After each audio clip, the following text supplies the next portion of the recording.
So probably we can get started. Yes, Prabhuji. Okay. Yeah, I'll start the recording. Om Jnanathimirantasya Jnananjanachalakaya Chakshurunmuritam Yena Tasmai Shri Gurave Namah.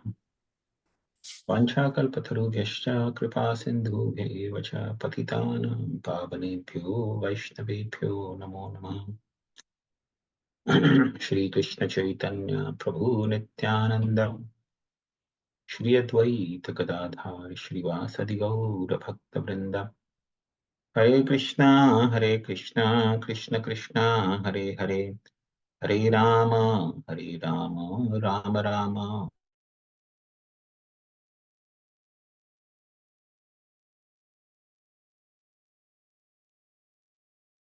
हरे कृष्ण। तो पिछले हफ्ते हमने चर्चा किया था भगवान का गोवर्धन लीला का, किस प्रकार भगवान ने धारण करके सब ब्रजवासियों का रक्षा किया था और इंद्र का जो गर्व था उसे चूर चूर किया था और इंद्र ने आके क्षमा मांगा और सुरभि और इंद्र ने दोनों ने मिलकर भगवान का अभिषेक किया था, जिससे गोविंद कुंड बन गया। जो अभी भी गोवर्धन में आज भी अगर जाएंगे तो गोविंद कुंड दिखता है हमें। तो आज हम कथा आगे बढ़ाते हैं उससे। तो एक बार ऐसा हुआ, जैसे हम वैष्णव सब लोग एकादशी का पालन करते हैं ना, तो वैसे ही सारे ब्रजवासी भी एकादशी का पालन करते थे। लेकिन एकादशी के पालन में क्या होता है ना, अगले दिन द्वादशी के दिन जब हम व्रत तोड़ते हैं, व्रत का तोड़ने पारण का टाइम जो समय होता है ना, वो बहुत महत्वपूर्ण होता है। प्रभु जी, सॉरी टू इंटरप्ट। प्रभु जी, हमने गोविंद कुंड आई डोंट नो पूरी लीला का वर्णन नहीं किया था शायद। Just FYI, maybe I'm mistaken. I think पूरा कथा किया था हम लोगों ने। सुरभि ने आके प्रार्थना किया, इंद्र ने आके प्रार्थना किया, फिर भगवान को अभिषेक किया। हमने ये भी चर्चा किया था कि किस प्रकार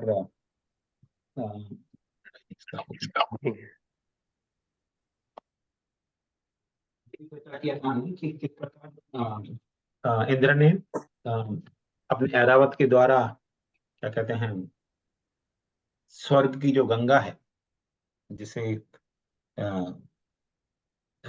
स्वर्ग में कहा जाता है, नीचे यहाँ गंगा, नीचे भोगवती और स्वर्ग में से मंदाकिनी कहा जाता है, मंदाकिनी गंगा का पानी लाकर भगवान का अभिषेक किया था। किसी को याद है कि हमने किया था कि नहीं कि चर्चा? मैं हो सकता है मैं शायद भूल रहा हूँ।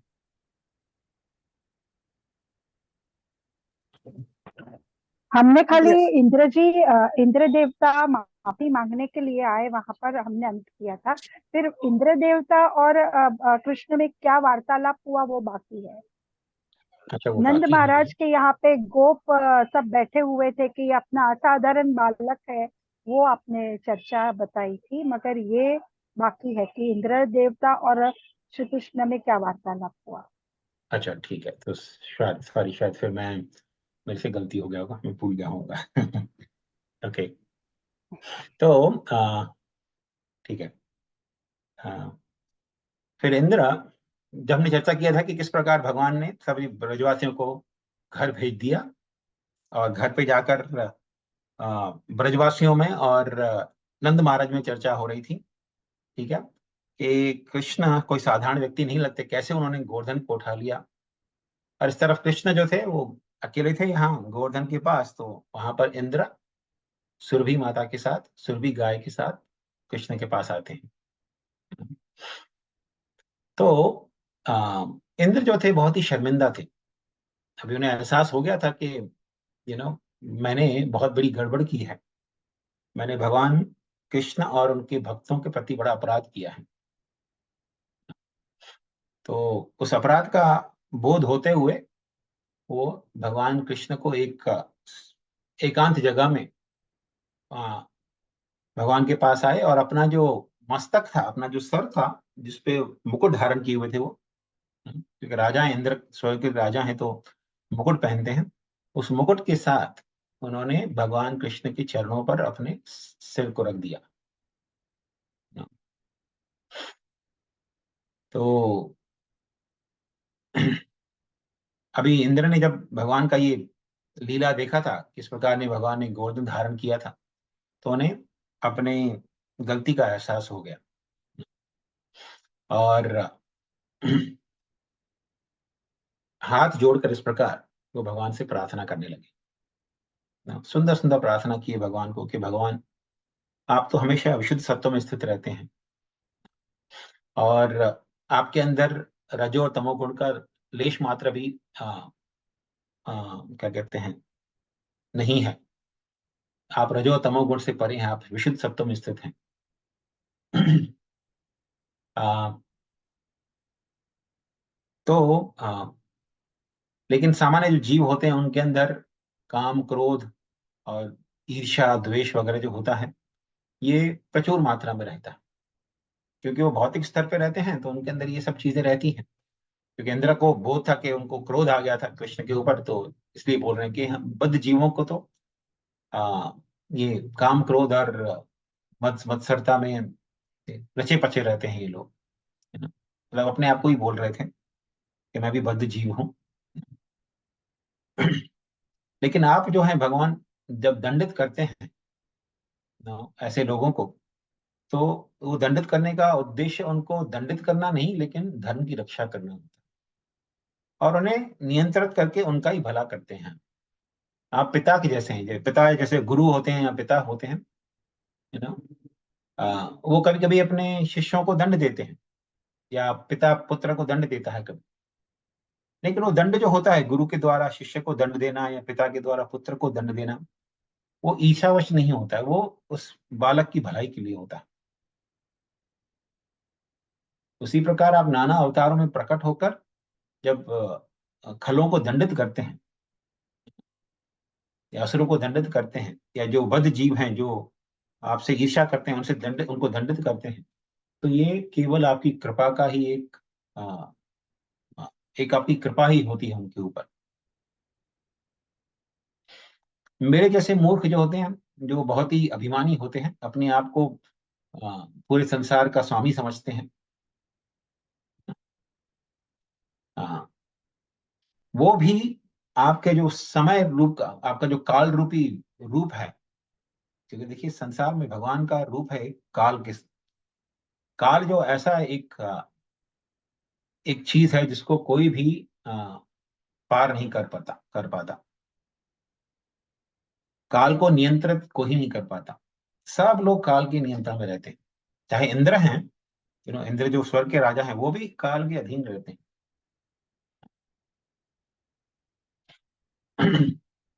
तो ऐसा एक्चुअली भागवतम के पहले स्कंद में भी कहा गया है। काल अपरम दुस्तरा, काल को नियंत्रित कर पाना या काल की गति को रोक पाना या उसे अपने नियंत्रण में कर पाना किसी के लिए भी संभव नहीं।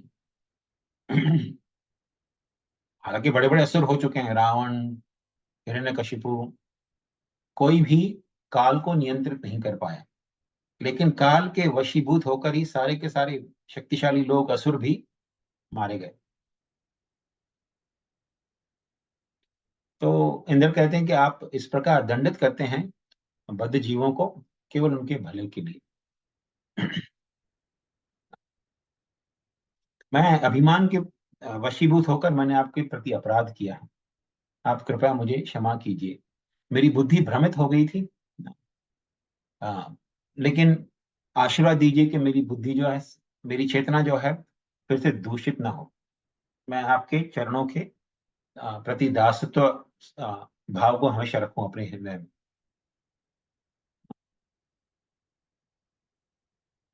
तो इस प्रकार सुंदर सुंदर प्रार्थना की ना, और भगवान से कहे कि मैंने अ, क्रोध के वशीभूत होकर आपके प्रति अपराध किया है, क्षमा कीजिए। तो हाँ, और बहुत सुंदर गुणगान भी किए भगवान का नाना प्रकार से। तो ये सुनकर भगवान कृष्ण बोले इंद्र को कि इंद्र, ये मेरी कृपा थी आपके ऊपर कि मैंने आपका यज्ञ रोक दिया। आपको कृपा दिखाने हेतु ही मैंने आपका यज्ञ रोका था, क्योंकि आप बहुत अभिमानी हो गए। और मैं आपको उस अभिमान को चूर करके आ, आपको पुनः कृष्ण भावनामृत बनाना चाहता था, ताकि आप हमेशा मेरा स्मरण कर सको। क्योंकि जो व्यक्ति अंधा हो जाता है ना गर्व में या अभिमान में, वो मुझे देख नहीं पाता है। क्योंकि ऐसे लोगों के लिए मैं आ, यम दंड, जो जो जो दंड होता है ना, जिससे पनिशमेंट देते हैं या दंडित करते हैं किसी व्यक्ति को, तो जैसे यमराज के हाथ में डंडा होता है तो यम दंड कहते हैं। तो उसी तरह भगवान, जो अभिमानी व्यक्ति होता है ना, उसके पास खड़े रहते हैं डंडा लेकर। कभी कभी भक्त लोग भी अभिमानी हो जाते हैं ना, तो उन्हें याद रखना चाहिए कि भगवान मेरे बाजू में ही खड़े हैं, बस दिख नहीं रहे हैं मुझे, लेकिन डंडा लेके खड़े हैं। अगर ज्यादा अभिमान करूंगा तो डंडे से मारेंगे, पीटेंगे मुझे। तो भगवान बोले इंद्र को कि मैं डंडा लेकर खड़ा ही रहता हूं हाथ में, है ना, उनकी भलाई के लिए। ऐसा नहीं कि मुझे उनके प्रति द्वेष वगैरह है कि अभिमानी हो गया तुम, मेरे से ज्यादा बड़ा अपने आप को समझ रहा है, नहीं, इसलिए नहीं, उनका भला करने के लिए। है ना? मैं उन्हें उनके स्थान से भ्रष्ट कर देता हूं। कोई व्यक्ति अगर बड़े स्थान पे, कोई ऊंची पदवी पे आ जाता है ना, तो गर्व आना स्वाभाविक होता है। तो कभी कभी भगवान उस बड़े पदवी से उसे हटा देते हैं व्यक्ति को, तो व्यक्ति पुनः फिर से आ, जैसे कोई आकाश में उड़ रहा हो, सीधा जमीन पे आके गिर जाए, तो उसका अभिमान चूर चूर हो जाता है। जब आदमी आदमी आकाश में उड़ता है ना, तो लगता है अरे हाँ, मैं तो इतना अच्छा हूँ, मैं सबसे बेहतर हूँ, मैं उड़ सकता हूँ आकाश में, मैं इतना ऊपर उठ गया हूँ सबसे। लेकिन जैसे ही जमीन पे आके गिरता है व्यक्ति, तो सारा अभिमान चूर हो जाता है। भगवान बोले इंद्र को कि अभी आप चाहिए इंद्रदेव, मेरी आज्ञा के अधीन रहकर अपना स्वर्ग का जो राज्य है उसे चलाइए, लेकिन कभी भी अभिमान मत होइए। तो इस प्रकार भगवान ने आज्ञा दिया। फिर सुरभि माता सुरभि जो है, यू नो, वो भगवान के पास आई। बोले कृष्ण, आप ही आ, इस जगत के स्वामी हैं। हम चाहते हैं, हालांकि इंद्र बाजू में ही खड़े थे, वो सुरभि भी स्वर्ग में रहती हैं, इंद्र भी स्वर्ग में रहते हैं, और इंद्र स्वर्ग के राजा हैं। तो सुरभि बोलती हैं इंद्र के सामने ही भगवान कृष्ण को बोलती है कि हे कृष्ण, आप ही हमारे इंद्र बनिए। मतलब ये कहना चाहती थी कि ये इंद्र जो है ना, कभी कभी अभिमानित हो जाते हैं और लोगों का अनादर कर देते हैं, you या कभी कभी लोगों को बिना कारण दंडित भी कर देते हैं अभिमान में। तो हमें ऐसे इंद्र नहीं चाहिए, आप ही हमारे इंद्र बनिए। क्योंकि आप सदैव ही गैया के, ब्राह्मणों के, और वैष्णवों के और देवताओं के भी शुभ चिंतक हैं, तो आप ही हमारे इंद्र बनिए। फिर ब्रह्मा जी वहां पर आ गए। गैया और सुरभि और इंद्र तो थे ही, वहां पे ब्रह्मा जी भी आ गए। और ब्रह्मा जी ने आदेश दिया इंद्र को और सुरभि को कि आप अभी अब कृष्ण का अभिषेक करिए।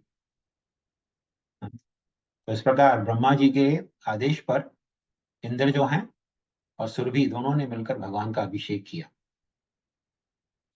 तो सुरभि अपने दूध से भगवान को नहलाने लगी, क्योंकि सुरभि अ, अनगिनत दूध दे सकती हैं, जितना दूध चाहिए था, नहीं कि सुबह में केवल 1-2 लीटर दूध दे दिया, शाम को 1-2 लीटर दूध दिया, नहीं। सुरभि माता जो है वो जितना दूध चाहिए दे सकती है, और केवल दूध ही नहीं, जो कुछ चाहिए वो दे सकती है।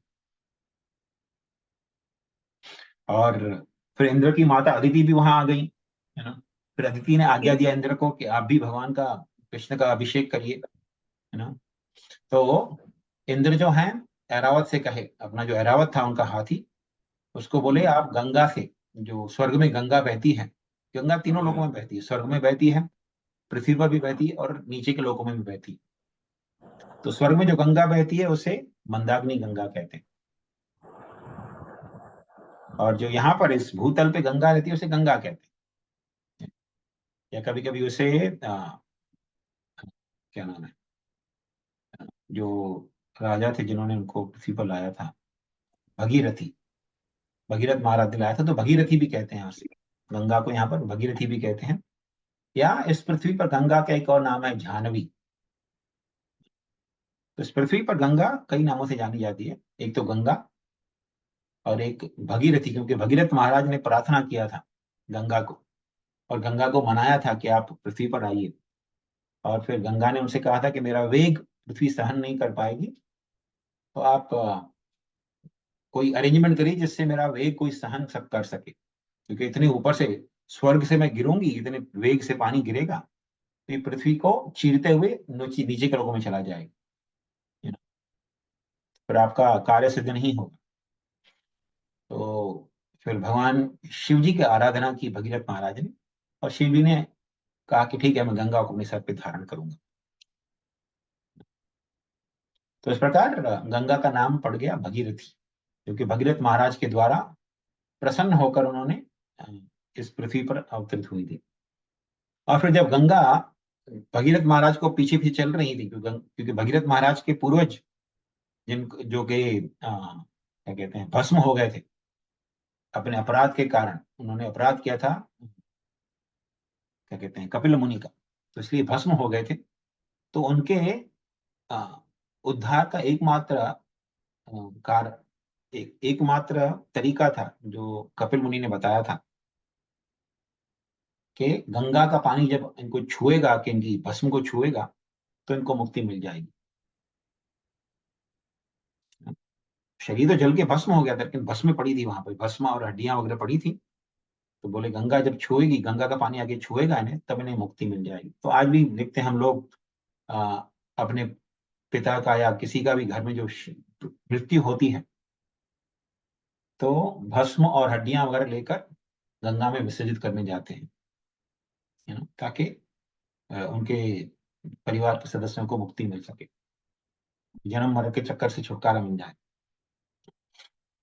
तो खैर इस प्रकार कहते हैं अ, गंगा को इन 3 नामों से जाना जाता है।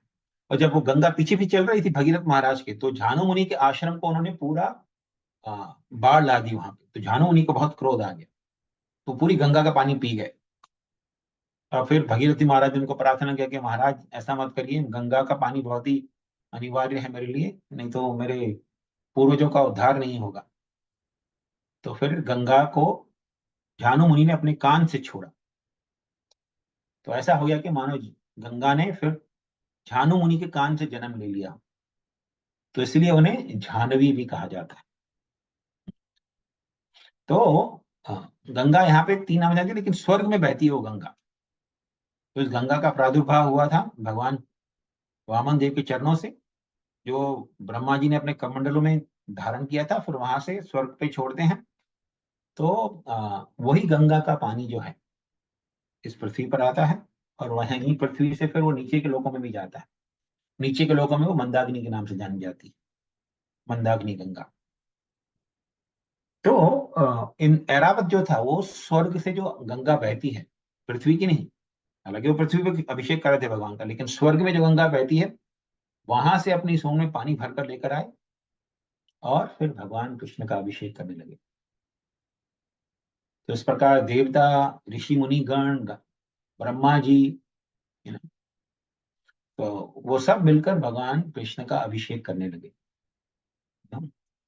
और क्योंकि भगवान ने अ, गैया की रक्षा के हेतु गोवर्धन उठाया था, तो इसीलिए उनको नाम दिया देवताओं ने, गोविंद। जो गैयों को आनंद देने वाले भगवान हैं, ऐसे गोविंद।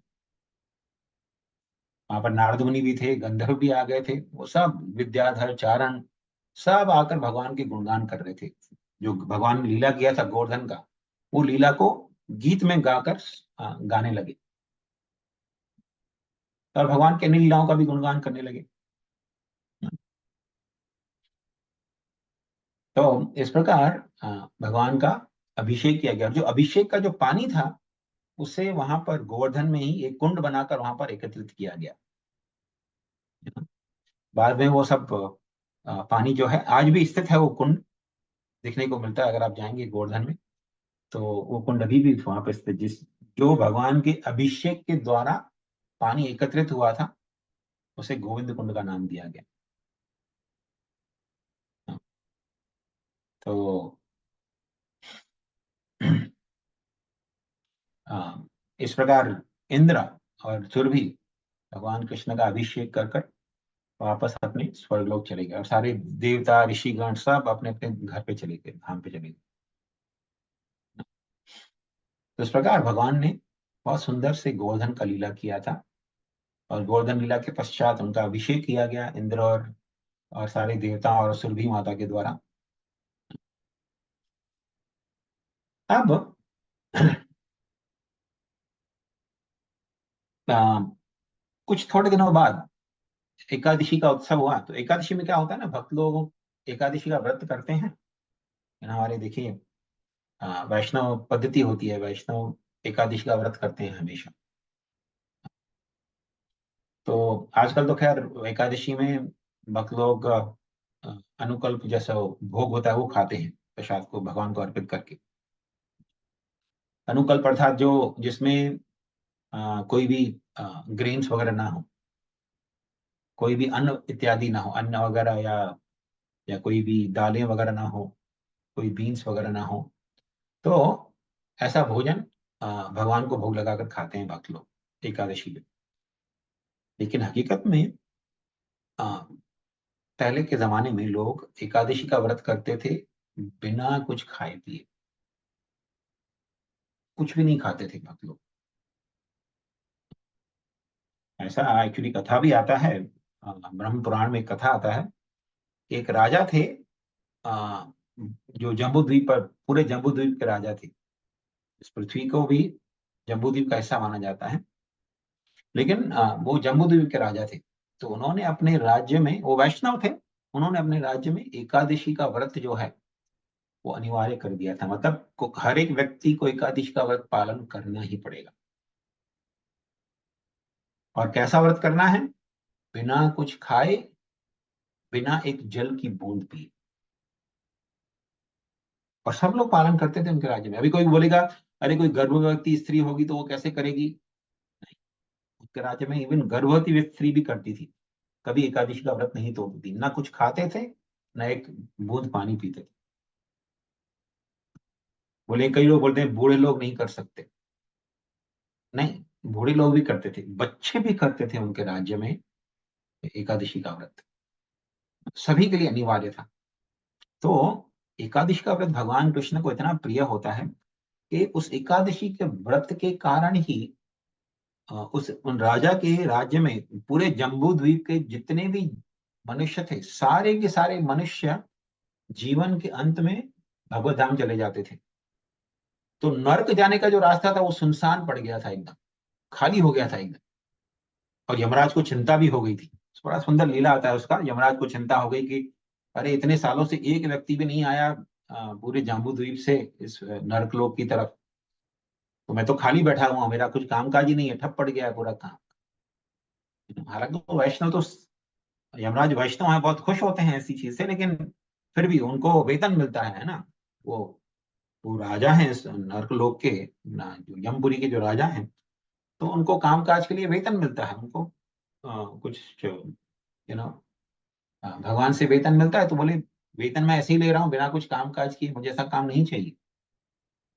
तो ब्रह्मा को चिंता हो गई। फिर बहुत सुंदर लीला होता है कि किस प्रकार अ, किसी भी प्रकार हो सके तो जम्बूद्वीप के लोग जो हैं वापस एकादशी का व्रत करना छोड़ दें। तो सुंदर लीला होती है उसके ऊपर। वो मोहिनी एकादशी का एक क्या कहते हैं, कथा आता है उसमें। तो खैर वैष्णव कथा, ये वैष्णव जो होते हैं ना एकादशी का व्रत पालन करते हैं। तो सारे ब्रजवासी भी एकादशी का व्रत करते थे, और नंद महाराज खास करके एकादशी का व्रत बहुत ही कड़ाई से करते थे, सभी करते ही थे। तो एकादशी में क्या होता है ना, पारण का जो समय होता है बहुत ही महत्वपूर्ण होता है। पारण अर्थात जिसे हम आजकल ब्रेकफास्ट टाइमिंग बोलते हैं अंग्रेजी में, व्रत तोड़ने का समय। व्रत तोड़ते नहीं है हम लोग, व्रत को पूर्ण करते हैं। वो ब्रेकफास्ट जो टर्म है ना, वो बहुत ही गलत टर्म यूज होता है। तो उसे ब्रेकफास्ट नहीं कहना चाहिए, उसे पारण का समय कहना चाहिए। व्रत को पूर्ण करने का समय होता है। तो व्रत को पूर्ण करने का समय जो होता है वो बहुत महत्वपूर्ण होता है। वो द्वादशी के दिन अगले दिन आता है और अधिकतर वो 3 घंटे के लिए होता है। अक्सर 3 घंटे के लिए होता है, लेकिन कभी कभी कुछ कुछ खास एकादशी आती हैं जिसमें द्वादशी का अगर तिथि समाप्त होने वाला, यू नो, तो अगर तिथि समाप्त हो रहा है सूर्योदय की जल्दी ही बाद ही, तो फिर तो थोड़े समय के लिए होता है। मान लीजिए अगर सूर्योदय आज 7 बजे हो रहा है और द्वादशी की तिथि अगर 7:05 को खत्म हो रही है, तो उस दिन पारण के समय में केवल 5 मिनट का ही समय होगा पारण करने के लिए। मतलब 5 मिनट के अंदर ही उस 7 से 7:05 के अंदर ही कुछ खा के, अन्न वगैरह खाकर एकादशी का व्रत पूर्ण करना होता है। तो ऐसा ही एक एकादशी आ गया था, तो नंद महाराज वो क्या किए, सवेरे जल्दी उठे। अब पता था कि वैदिक सभ्यता में बहुत सारे नियम आते हैं। तो देखिए, ब्रजवासी जो थे वो सारे के सारे यमुना में नहाते थे। हर रोज उनका नहाना यमुना में ही होता था। ऐसे घर में जो बाथरूम वगैरह होते हैं ना, जहाँ से पानी आ, बहता हुआ नल का पानी आता है, वहां से नहाते हैं, ऐसा नहीं होता था पहले। या तो कुएं से पानी निकालते थे या तो नदी में पानी। तो और क्योंकि सारे ब्रजवासी रहते थे वृंदावन में, वृंदावन में तो यमुना बहती है, तो सारे ब्रजवासी यमुना में आकर ही नहाते थे। तो यमुना में, नदी में या सरोवर में नहाने का एक नियम होता है। सूर्य अस्त से लेकर सूर्य उदय तक कभी भी नदी में या सरोवर में नहाना नहीं चाहिए। वर्जित है नहाना, मतलब उसके पानी में अंदर प्रविष्ट होना वर्जित है। तो सूर्य अस्त हो गया एक बार, सूर्य अस्त से लेकर सूर्य उदय तक नदी सरोवर जो होते हैं वो देवी देवताओं के लिए होते हैं। देवी देवता आकर वहां पर नहा सकते हैं, हम लोग नहीं नहा सकते वहां। तो जो नहाता है उसे पाप लगता है। लेकिन देखिए, शास्त्रों के अनुसार ऐसे नहीं कि शास्त्र आपको बिल्कुल ही क्या कहते हैं, हम्म, आपका जीना दुश्वार कर देते हैं, नहीं। अब जिस दिन एकादशी का व्रत केवल 5 मिनट के लिए हो, पारण का समय, तो क्या सूर्य उदय के बाद व्यक्ति नहाने जाएगा, नहा के निकलेगा बाहर, बदन पोंछ लेगा, कपड़े पहन लेगा और 5 मिनट में व्रत भी तोड़ लेगा? घर तक पहुंचते पहुंचते उसको आधा पौना घंटा लग जाएगा नहा धो के निकलने में। तो तब तक तो पारण का समय टूट जाएगा, छूट जाएगा। मतलब एकादशी का व्रत अगर आपने बराबर समय पर पूर्ण नहीं किया, पारण का समय नहीं पालन किया, तो फिर एकादशी का व्रत पूरा व्यर्थ हो जाता है। उसका दोष लगता है लोगों को फिर। अगर जो व्यक्ति समय पे पारण नहीं करता है उसे भी दोष लगता है। तो बहुत ऐसा नहीं है कि वैदिक शास्त्र जो है, ऐसी स्थिति में क्या करे कोई व्यक्ति। तो ऐसी स्थिति में नियम है कि व्यक्ति सूर्य उदय से पहले भी जाके नहा सकता है नदी में, ऐसी स्थिति में ना। तो नंद महाराज सूर्य उदय से पहले ही नहाने गए, थोड़ा समय पहले ही नहाने गए। तो तब वरुण देव का एक सेवक था, एक सैनिक था वरुण देव का, बिल्कुल ही अव्वल नंबर का मूर्ख था वो, और असुरी भी था। उसने देखा, अरे ये व्यक्ति, नंद महाराज को देख के बोला, ये व्यक्ति सूर्य उदय से पहले ही नदी में नहा रहा है। तो तुरंत पकड़ लिए वरुण देव नंद महाराज को, वरुण देव के सेवक ने नंद महाराज को पकड़ लिया और पकड़ के सीधा घसीटते हुए पानी के अंदर ही ले गए, सीधा ले गए अपने वरुण देव के पास।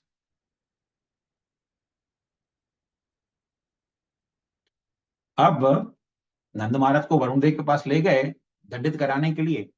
यहाँ पर सारे ग्वाल बाल ढूंढ रहे हैं, अरे नंद महाराज डुबकी लगाए थे नदी में तो निकले ही नहीं बाहर। ढूंढ रहे हैं, सब जगह ढूंढ रहे हैं। और फिर सब ब्रजवासी रोने लगे, ढूंढ लगे, अरे अरे नंद महाराज कहाँ चले गए, नंद महाराज कहाँ चले गए। तो कृष्ण आ गए इतने में। कृष्ण को बताया कि अरे नंद महाराज ने यहाँ डुबकी लगाई थी पानी में और निकले ही नहीं बाहर।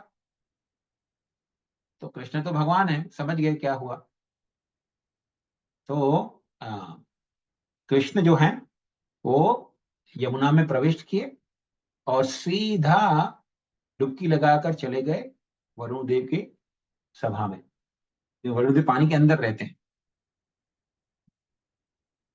कोई सोचेगा कि अरे वरुण पानी में सांस कैसे लेते होंगे, नहीं, मछलियां भी सांस लेती हैं। वरुण देव तो देवता हैं, वो पानी के अंदर सांस ले सकते हैं, वो पानी के अंदर ही रहते हैं। इनफैक्ट पानी में जितने भी जीव जंतु होते हैं वो सारी उनकी प्रजा है। मछलियां, शार्क जो बड़ी बड़ी होती हैं, शार्क मछलियां, वेल मछलियां, ये सब के सब, मगरमच्छ वगैरह, कछुए, ये सब उनकी प्रजा है। तो वरुण देव के सभा में पहुंचे कृष्ण, तो ज्यों ही कृष्ण को देखा वरुण देव ने, वो उठकर खड़े हो गए अपने स्थान से, और आ, और बहुत सारे अलग अलग नाना प्रकार की सामग्री लेकर, पूजा सामग्री लेकर उन्होंने कृष्ण का पूजा किया। मतलब कोई भी व्यक्ति, वैदिक सभ्यता में अगर कोई व्यक्ति आपके घर पे आता है ना, तो पहले तो उसके पांव धोने चाहिए। कोई अगर श्रेष्ठ व्यक्ति आता है, कोई सन्यासी वगैरह आते हैं, तो पहले तो उनके पांव धोने चाहिए, आसन पे बिठाकर उनके पांव धोने चाहिए।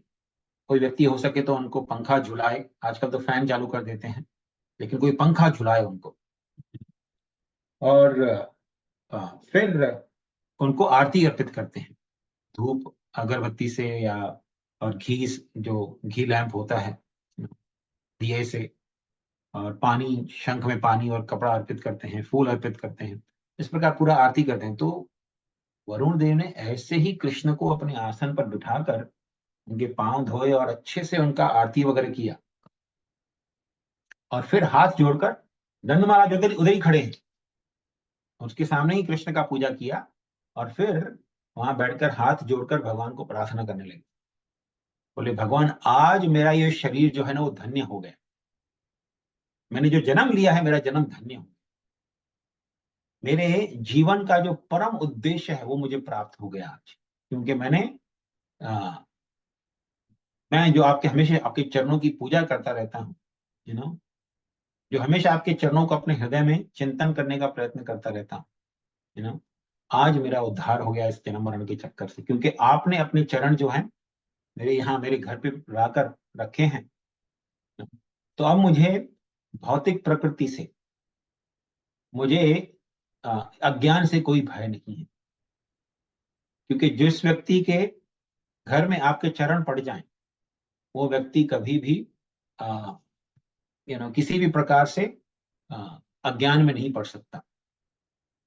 तो देखिए, इसके कहने का अर्थ यह है कि जो व्यक्ति घर में भगवान का मंदिर बना के रखते हैं, मतलब भगवान के चरण जिनके घर में स्थित हैं, उस व्यक्ति को कभी भी भौतिक प्रकृति से या माया से कोई भय नहीं होता।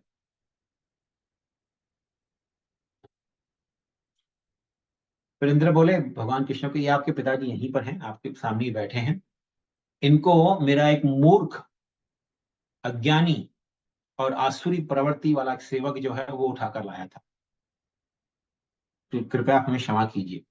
अब क्यों बोले वरुण देव के मेरा एक मूर्ख, अज्ञानी और आसुरी प्रवृत्ति वाला सेवक उठाकर लाया था?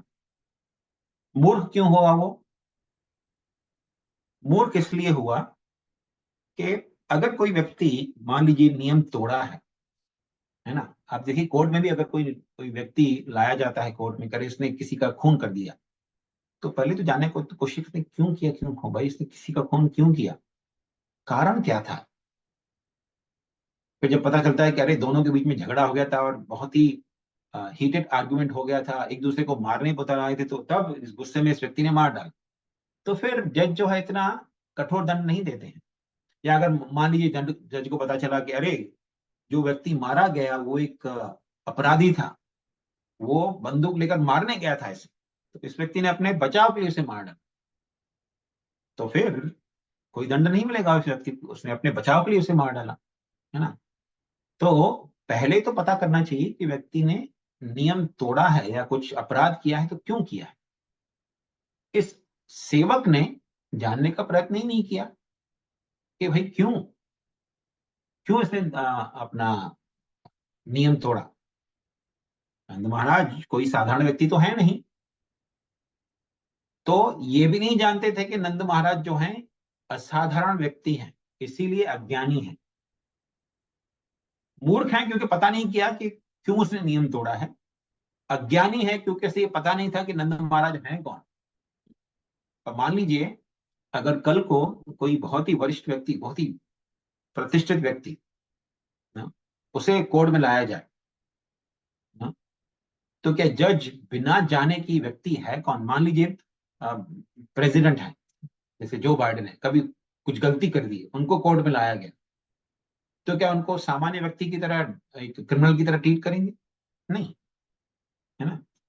तो पहले जानते हैं, अरे ये व्यक्ति तो बहुत ही प्रतिष्ठित व्यक्ति है, अगर ये कोर्ट में लाया गया है तो कोई बहुत ही असामान्य स्थिति रही होगी। तो सेवक जो था अज्ञानी भी था, क्योंकि उसे पता नहीं था कि नंद महाराज हैं कौन, ये भगवान कृष्ण के पिता का, जो लीला में भगवान कृष्ण के पिता बने हुए हैं, ऐसे व्यक्ति को मैं सामान्य अपराधी की तरफ दंडित नहीं कर सकता। और असुरी इसलिए क्योंकि जो वैष्णव के प्रति किसी भी प्रकार से अपराध कर देता है ना, जिन्हें बिना सोचे समझे, वो अक्सर व्यक्ति आसुरी प्रवृत्ति को प्राप्त हो जाता है, या तो आसुरी प्रवृत्ति का होता है या तो फिर आसुरी प्रवृत्ति प्राप्त कर लेता है। तो इसलिए वैष्णव के प्रति कभी अपराध नहीं करना चाहिए। जाने में अनजाने में भी कोई कर लेता है ना अपराध, तो आसुरी प्रवृत्तियां बढ़ने लगती हैं हमारे मन के अंदर। तो इसीलिए यमराज अपना वरुण देव बोले, ये मेरा सेवक जो है एक अव्वल नंबर का मूर्ख है, अज्ञानी है और असुरी प्रवृत्ति वाला है। क्योंकि इसने नंद महाराज को दंडित करने के लिए पकड़ के यहां ले आया, मतलब बिल्कुल ही असुरी प्रवृत्ति का है। कि देखिए ऐसा होता है, जो असुरी प्रवृत्ति के लोग होते हैं ना, वो असुरों को कभी दंडित नहीं करना चाहते, वो वैष्णव को दंडित करना चाहते बिना कारण के। अब जैसे देखिए कोई एक धर्म के लोग हैं, धर्म विशेष के लोग हैं, वो सोचते हैं अरे ये हमारा धर्म नहीं पालन करते तो इनको मार डालना चाहिए, इनको खत्म ही कर देना चाहिए, इनकी स्त्रियों को दूषित कर देना चाहिए, इनके बच्चों को मार डालना चाहिए, ऐसा सोचते हैं कई लोग। तो ये आसुरी प्रवृत्ति का है। और मेरे धर्म जाति का व्यक्ति है, भले ही कुछ अपराध भी कर दे, किसी को मार भी डाले, किसी को या किसी स्त्री का शोषण भी कर ले, फिर भी नहीं नहीं हमारी जाति का कोई प्रॉब्लम, तो उसे दंडित नहीं करना चाहिए। तो आसुरी प्रवृत्ति के लोग ऐसे होते हैं। लेकिन जो दैवी प्रकृति के लोग होते हैं वो सही चीज करना चाहते हैं, जो सही है उसे करना है, जो गलत है उसे रोकना है। चाहे मेरा अपना जाति का आदमी करे, मेरे घर का व्यक्ति कोई सदस्य हो वो भी करेगा तो भी उसे दंडित करना चाहिए। अगर कुछ गलत काम कर रहा है उसे दंडित करना आवश्यक है। तो ये दैवी प्रवृत्ति के लोग होते हैं। तो इसीलिए वरुण देव बोले कि मेरा जो सेवक है वो आसुरी प्रवृत्ति का है, उनको वैष्णव को दंडित करना अच्छा लगता है। तो बोले भगवान आप कृपया हमें क्षमा करिए। तो इस प्रकार बोले आप अपने पिता को लेकर जाइए प्लीज, हमें क्षमा कर दीजिए। तो इस प्रकार भगवान कृष्ण को संतुष्ट किया वरुण देव अपनी प्रार्थना के द्वारा, सेवा के द्वारा, और सम्मान पूर्वक उनके पिता को लौटाकर। यू नो अब नंद महाराज जब घर पहुंचे कृष्ण के साथ, पहले तो नंद महाराज बहुत आश्चर्यचकित हो गए, वरुण देव कैसे कृष्ण की पूजा कर रहे हैं और उन्हें इतना सम्मान कर रहे हैं, और इतना यू नो आसन पर बिठाकर, अपने आसन पर बिठाकर उनका पूजा वगैरह की है। तो नंद महाराज सोचने लगे कि मेरा बेटा जरूरी कोई असाधारण व्यक्ति है, मुझे तो लगता है कि स्वयं भगवान ही है, देवी देवताओं के जो पूजनीय हैं नारायण वही है, ऐसा लगता है कि मुझे यही वही।